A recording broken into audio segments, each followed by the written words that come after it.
Hi YouTube. Okay, this is about my second video in the same day as my previous one. However, this time I'll discuss something a little bit more light-hearted. Rebecca Black has, earlier in the month, released her second song called My Moment. Now, to start with, I basically did all the usual mocking things, parody the lyrics in the description, in the comments and all that. However, what I realised is this actually was not a mirror of her video. This was her actual video on her channel. And yet, she's left the comments open. She's also put a behind the scenes thing on it. And her channel, I'll just have a look now, I think it has pretty much, more than just this in the video. I mean, let's have a look. See y'all.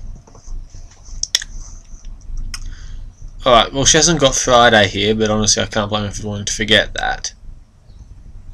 But she has got her new video clip, which I have seen, and it is pretty awful, but that's not really the point here, called My Moment, and the behind the scenes footage. My Moment was uploaded a week ago today, and behind the scenes was uploaded 6 days ago, which was one day after the video was uploaded. I am not sure if this channel is legit. I mean, it could just as easily be a trolling account, and I wouldn't be surprised if it was. Indeed, in the descriptions you see quite amusing comments from random people. Although one of them seems to be fairly proficient, a user called Rebecca Black's Dick. And the user's symbol is basically Rebecca Black's face with an exaggerated smile resembling a troll face. Yeah, doing a fair bit of trolling there. Good to see. However, before you click off this video thinking, okay, it's just another person spewing hate against someone who's already so much hate, so hated on the internet that more hate videos are essentially redundant, what I'm actually doing here is actually saying that Rebecca Black is actually more brave than quite a lot of second, third, fourth and fifth rate musicians these days.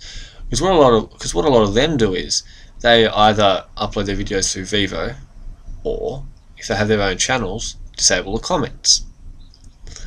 And yet Rebecca Black, despite the fact that pretty much the entire internet despises her, has done neither of those things and has instead decided that she's going to not only continue uploading videos, but will continue to allow comments and not have them by approval or just plain disabled, continue to allow ratings on her videos, and continue to allow correspondence. She's even put a Twitter account up on her channel wall.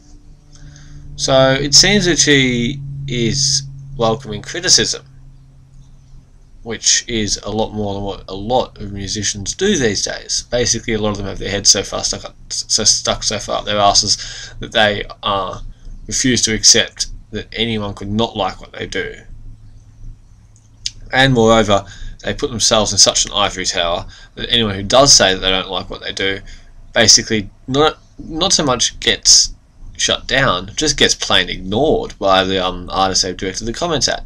Like, say, Justin Bieber, I doubt that he pays attention to what any of his haters say, even if some of them are in fact offering constructive criticism, which I doubt. But let's assume that somebody offers some constructive criticism, say, perhaps you should put an extra note in here, or perhaps these words don't quite rhyme properly. He's not going to see that, because he's not going to bother checking the comments and all the mirrors on his videos. However, Rebecca Black here, assuming she's keeping half an eye on her YouTube channel, and I do admit there is a lot of messages, about 150 a minute, but if she's keeping an eye on these channels, and she is sifting through all the hate, she might actually find some constructive criticism here. I mean, she'll never turn me into a fan, but she might be able to get herself above the usual standard of pop music, which is merely horrible, and get herself up to maybe awful or even mediocre when it comes to musical talent.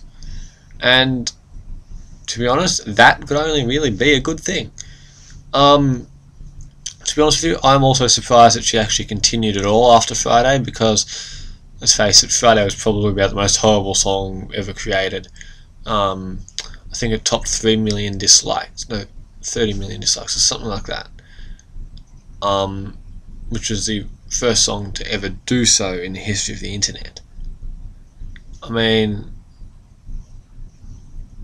that song was so abysmally awful that although anything could really only be an improvement on that, she basically has improved slightly, and perhaps she might have a future in the music industry after all. I mean, if she continues at this rate, she will reach the level of merely mediocre in approximately, well, over 9,000 more years, which is a lot better than what some other artists such as, say, Kesha, Rihanna, this crappy like kind of pop rock, rap rather combination that seems to be going on at the moment, which I really don't get the point of, because I don't like rap and I don't like pop, so what makes them think I'm going to like rap pop? People like, say, Usher, Justin Bieber, of course, they're all going to be stuck at probably either awful or god awful for pretty much the rest of time. But Rebecca Black may have barely reached awful, which is good. So I think we should keep an eye on how this is going. Of course, continue the innocent mocking and parodying of her videos, because that's just fun. But also tell some other artists that perhaps they should take a leaf out of her book and maintain their own channels and keep an eye on what's said in the comments on those channels and maintain their own online presence, because well, for starters, Vivo is basically an internet dictatorship and we don't need that. And secondly, it means that they can actually receive constructive criticism from their fans, because the thing that a lot of artists do not seem to be able to get these days. They don't seem to be able to get the criticism because they simply go and climb up their ivory towers and stay there, and they don't listen to what anyone says to them, which is why a lot of artists have their older stuff when they were still kind of growing as an artist. Why that's usually better, because at that time they're listening to what people say to them, whereas eventually it gets to the point where they become so arrogant and so full of assumptions that they think that anything they make is going to be good, and therefore they don't listen to advice. And that is that's mainly what's been killing the music industry. This elitism that basically leads to artists not listening to what their fans are saying. I mean, this is what's pretty much single-handedly spawned the pop genre. I mean, what the fuck? How else could it have possibly come about other than a bunch of people trying to make as much money as they can while not listening to what their fans are saying? Exactly. So yeah, I'd say we should keep an eye on this and see what happens. Well, again, this video is also dragging out due to my rants on the music industry. Oh, and just a final word. I'm still looking for a new video format that doesn't make me pay money. I'm thinking of doing some sort of like an animation, an animated series with my voice over the top, perhaps. It's still kind of up in the air though. I could, as always, use advice on that. So feel free to either message me or comment below as to what you think I should do when it comes to video formats. As always, the old just go and make a flash animation, but that does require a lot of, well, not a lot, but some effort. I'm looking for a more easy to use kind of, can make a video in maybe half an hour sort of deal. And also I'm looking for a way to be able to upload videos that are longer than 10 minutes. And I still don't know how that's done, and I have a feeling I might have to pay YouTube if I want to do that, which is kind of annoying because I don't like doing part 1, part 2 videos. So anyway, that will be all for this video, and tune in next time. Catch you later.